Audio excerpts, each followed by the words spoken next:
Hello ನಮಸ್ಕಾರ friends, ಎಲ್ಲರೂ ಹೇಗಿದ್ದೀರಾ? ಫ್ರೆಂಡ್ಸ್, ನಾನು ಇವತ್ತು ಒಂದು ಸ್ಪೆಷಲ್ ವಿಡಿಯೋದೊಂದಿಗೆ ಬಂದಿದ್ದೀನಿ. ನಾವು ತುಪ್ಪನ ಮನೆಯಲ್ಲೇ ಬೆಣ್ಣೆ ಮಾಡಿರುವಂತಹ ತುಪ್ಪನ ಯಾವ ರೀತಿಯಾಗಿ ನಾವು ಮಾಡೋದು ಅಥವಾ ತುಪ್ಪನ ಕಾಯಿಸೋದು ಯಾವ ರೀತಿಯಾಗಿ ಅಂತ ನಾನು ಈ ಒಂದು ವಿಡಿಯೋದಲ್ಲಿ ತೋರಿಸ್ತಾ ಇದ್ದೀನಿ. ಓಕೆ ಫ್ರೆಂಡ್ಸ್, ನಾನು ಮನೆಯಲ್ಲೇ ಬೆಣ್ಣೆನ ಮಾಡ್ಕೊಳ್ತೀನಿ. ನಾನು ಒಂದು ಅರ್ಧ ಲೀಟ್ರು ಹಾಲಿಗೆ ಆ ಮೊಸರನ್ನ ಮಾಡಿ ಅದರಲ್ಲಿ ಕೆನೆ ತೆಗೆದುಬಿಟ್ಟು ನಾನು ಬೆಣ್ಣೆ ಮಾಡಿ ತುಪ್ಪ ಮಾಡ್ತೀನಿ. ಸೊ ಇಲ್ಲಿ ಸ್ವಲ್ಪ 2 ದಿನಕ್ಕೆ ಒಂದು ಟೈಮು ನಾವು ಬೆಣ್ಣೆನ ಮಾಡ್ಕೊಂಡ್ರೆ ಸಾಕಾಗುತ್ತೆ, ಕೆನೆ ತೆಗೆದುಬಿಟ್ಟು. ಯಾಕಂದರೆ ನಾವು ಫ್ರಿಜ್ಜಲ್ಲಿ ಇಡಲ್ಲ. ಸೊ ಹಂಗಾಗಿ ನಾನು ಫ್ರೆಶ್ಶಾಗಿ ಬೆಣ್ಣೆನ ಮಾಡಿಬಿಟ್ಟು ನನಗೆ ಬೇಕಾದಾಗ ಒಂದು ವಾರದಾಗ ಒಂದು ಟೈಮ್ ಯಾವಾಗಾದ್ರೂ ತುಪ್ಪ ಮಾಡ್ಕೊಳ್ತೀನಿ.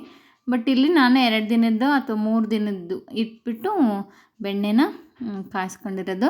ಈ ರೀತಿಯಾಗಿ ನಾನು ಬೆಣ್ಣೆ ಮಾಡ್ಕೊಳ್ತೀನಿ. ಮೊಸರನ್ನ ಮಿಕ್ಸಿಗೆ ಆಡಿಸ್ಬಿಟ್ಟು ಒಂದು 2-3 ಸಲ ಹಿಂಗೆ ತಿರುಗಿಸ್ಬಿಟ್ರೆ ಅದು ಆರಾಮಾಗಿ ಕೆನೆ ಎಲ್ಲ ಬೆಣ್ಣೆ ಆಗಿಬಿಡುತ್ತೆ.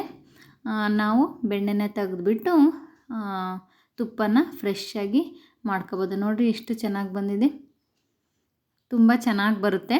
ಆದರೆ ಹಾಲು ಕಾಯಿಸೋದ್ರ ಮೇಲೆ ಡಿಪೆಂಡ್ ಆಗುತ್ತೆ. ನೀಟಾಗಿ ನಾವು ಕೆನೆ ಬರೋ ಥರ ಹಾಲು ಕಾಯಿಸ್ಬಿಟ್ಟು ತೆಗೆದ್ರೆ ಬೆಣ್ಣೆ ಚೆನ್ನಾಗಿ ಬರುತ್ತೆ. ಮಿಕ್ಸಿಗೆ ಆರಾಮಾಗಿ ಒಂದು 2-3 ಸಲ ನೀರು, ಒಂದು ಸಲ ಮಿಕ್ಸಿಗೆ ಮೊಸರು ಹಾಕ್ಬಿಟ್ಟು ಒಂದು ಸಲ ನೀರು ಹಾಕ್ಬಿಟ್ಟು 2-3 ಸಲ ಮಿಕ್ಸಿ ಆಡಿಸ್ಬಿಟ್ರೆ ನಮಗೆ ತುಂಬ ಚೆನ್ನಾಗಿ ಬೆಣ್ಣೆ ಬಂದುಬಿಡುತ್ತೆ. ಎಷ್ಟು ಚೆನ್ನಾಗಿ ನೋಡಿರಿ ಬಂದಿದೆ, ಹೂವು ಥರ ಕಾಣಿಸ್ತಾ ಇದೆ. ತುಂಬ ಚೆನ್ನಾಗಿ ಟೇಸ್ಟೂ ಚೆನ್ನಾಗಿರುತ್ತೆ, ಫ್ರೆಶ್ ಅನಿಸುತ್ತೆ. ನಾವು ಮುದ್ದೆ ಸಾರು ಮಾಡ್ಕೊಂಡು ಊಟ ಮಾಡ್ತಿರ್ತೀವಲ್ಲ, ಸಾಂಬಾರಿಗೆ ಹಾಕ್ಕೊಂಡು ಊಟ ಮಾಡಿಬಿಟ್ರಂತೂ ತುಂಬಾ ಟೇಸ್ಟು ಹೇಳೋಕ್ಕಾಗಲ್ಲ, ತಿಂದವರಿಗೆ ಅಷ್ಟೇ ಗೊತ್ತಿರುತ್ತೆ, ಅಷ್ಟು ಚೆನ್ನಾಗಿರುತ್ತೆ.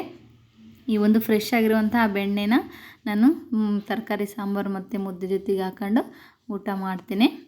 ಸೊ ಈ ಒಂದು ಬೆಣ್ಣೆನ ನಾನು 2 ದಿನದ ಬೆಣ್ಣೆನ ಕೂಡಿಡ್ತೀನಿ. ಈ ಬೆಣ್ಣೆನ ನಾನು ತುಪ್ಪನ ಮಾಡ್ತಾಯಿದ್ದೀನಿ. ಯಾವ ರೀತಿಯಾಗಿ ಮಾಡೋದು ಅಂತ ತೋರಿಸ್ತೀನಿ ನೋಡಿರಿ. ಸ್ವಲ್ಪ ಒಂದು ಬಟ್ಲಿಗೆ ಬೆಣ್ಣೆನ ಹಾಕ್ಬಿಟ್ಟು ಇದಕ್ಕೆ ಸ್ವಲ್ಪ ಮೆಂತ್ಯನ ಹುರಿದಿದ್ದೀನಿ.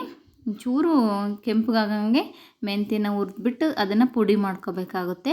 ಮೆಂತ್ಯ ಹಾಕಿದ್ರೆ ಚೆಂದ, ಕೆಲವೊಬ್ರು ಏನೂ ಹಾಕೋದಿಲ್ಲ, ಹಂಗೆ ಪ್ಲೈನಲ್ಲೇ ಮಾಡಿಬಿಡ್ತಾರೆ. ಸೊ ಇಲ್ಲಿ ಬೆಣ್ಣೆನ ಇಟ್ಟಿದ್ದೆ ಕಾಯೋಕ್ಕೆ. ಈ ರೀತಿಯಾಗಿ ಗುಳ್ಳೆ ಗುಳ್ಳೆ ಥರ ಬರ್ತಾಯಿದೆ ನೋಡಿರಿ. ಈ ಟೈಮಲ್ಲಿ ಸ್ವಲ್ಪ ಮೆಂತ್ಯನೂ ಮತ್ತು ಸ್ವಲ್ಪ ಅರಿಶಿನ, ಕಲ್ಲರಿಗೆ ಸ್ವಲ್ಪ ಅರಿಶಿನ ಹಾಕ್ಬಿಟ್ಟು ನಾನು ಚೆನ್ನಾಗಿ ಕುದಿಸ್ತಾ ಇದ್ದೀನಿ. ತುಪ್ಪ ಬರುತ್ತೆ ಅನ್ನೋದು ನಮಗೆ ಗೊತ್ತಾಗುತ್ತೆ, ಅದು ಸ್ಮೆಲ್ ಬರೋದು ಅಥವಾ ಈ ಥರ ಬರ್ತಾ ಇದ್ದಾವಲ್ಲ ಗುಳ್ಳೆಗಳು. ಈ ಗುಳ್ಳೆ ಎಲ್ಲ ನಿಂತಾದಮೇಲೆ ನಮಗೆ ಕೆಳಗೆ ಪಾತ್ರೆ ತಳ ಕಾಣಿಸ್ತಾ ಇರುತ್ತೆ.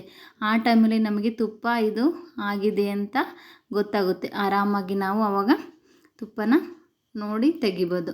ಇವಾಗ ನಾನು ಸ್ವಲ್ಪ ನೀರು ಹಾಕ್ತಿದ್ದೀನಿ ನೋಡಿ, ಸಿಡಿತಾ ಐತೆ. ಸ್ವಲ್ಪ ನೀರು ಹಾಕಿದ ಸಿಡಿದ ತಕ್ಷಣ ಅದು ತುಪ್ಪ ಆಗಿದೆ ಅಂತ ಗೊತ್ತಾಗುತ್ತೆ.